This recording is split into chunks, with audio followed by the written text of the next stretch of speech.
ہے نا, یہ ہمارے دینی مدارس میں آج کل اردو شروحات آ گئی ہیں اور بیڑا طلبہ کا غرق ہو گیا. ہم پہ پابندی تھی اردو شروحات دیکھنے پر, سمجھ میں آ رہا ہے نہیں آ رہا ہے یہی پڑھنی ہے جو کتاب عربی میں ہے. اور پھر طریقہ یہ تھا کہ رات کو آپ اس کا مطالعہ کریں, اس کتاب کا, اس کا خود سمجھیں آپ اس کو کیا لکھا ہوا ہے اس میں. ابھی سمجھ میں نہیں آ رہا, کوئی بات نہیں, آ جائے گا. تو اس میں سمجھ کے آپ یہ دیکھ لیں کہ کون سی چیز ایسی ہے جو آپ کے خود سمجھ میں آ گئی ہے اور کون سی چیز ایسی ہے جو ناممکن ہے سمجھ میں آنا, بہت محنت کر لی نہیں آ رہی.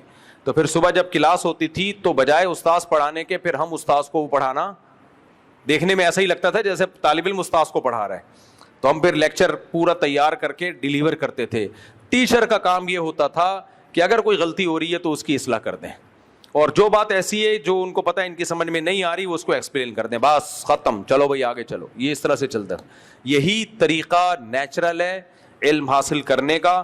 اور یہ جو آج کل طریقے مارکیٹ میں آئے ہوئے ہیں, استاذ بول رہا ہے اور آپ بیٹھ کے کاپیوں کی کاپیاں بھرے چلے جا رہے ہیں. بھائی کاپی پہ لکھنے کی کیا ضرورت ہے, کتاب میں لکھا ہوا ہے نا. یہ کتاب کیوں چھپی ہے, اس میں لکھا ہوا ہے کہ نہیں لکھا ہوا؟